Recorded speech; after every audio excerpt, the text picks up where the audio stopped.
ଜାଣିଛି ଆପଣ ମାନେ ବହୁତ ସାରା ଫଳ ଫୁଲ ଆଉ ପନିପରିବା ଖାଇଥିବେ କିନ୍ତୁ ଏଇ ଫୁଲଟାକୁ କ'ଣ କେବେ ତରକାରୀ ବନେଇ ଖାଇଛନ୍ତି? ୟା ନାଁ ହେଲା କଞ୍ଚନ ଫୁଲ। ତ କିଏ ଖାଇଛନ୍ତି ଟିକେ କହିବେ ତ? ଆଉ ୟାର ଟେଷ୍ଟ କିପରି ସେଇଟା ବି ଟିକେ କମେଣ୍ଟରେ କହିବେ। ମୁଁ ତ କହିବି ଛତୁର ଟେଷ୍ଟ କମ୍ ହେଇଯାଇପାରେ କିନ୍ତୁ ୟା ଟେଷ୍ଟ ବିଲକୁଲ ବି କମ୍ ନୁହଁ।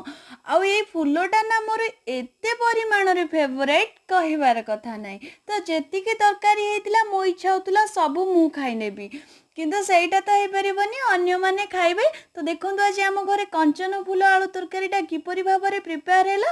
ଆଉ ଏଇ ତରକାରୀଟା ବହୁତ ଟେଷ୍ଟି, ଦେଖିବାକୁ ଯେମିତି ଖାଇବାକୁ ବି ସେମିତି। ଥରେ ମାନେ ଗାଁରେ ଏଇଟା ମିଳେ, ବାହାରେ ମିଳେନି। ଗାଁରେ ଯେଉଁମାନେ ରହୁଥିବେ ତ ଏଇଟା ବନେଇ ଖାଇବେ, ଏମିତି ତରକାରୀଟାକୁ ଦେଖିବେ କେତେ ଟେଷ୍ଟି ଲାଗୁଛି।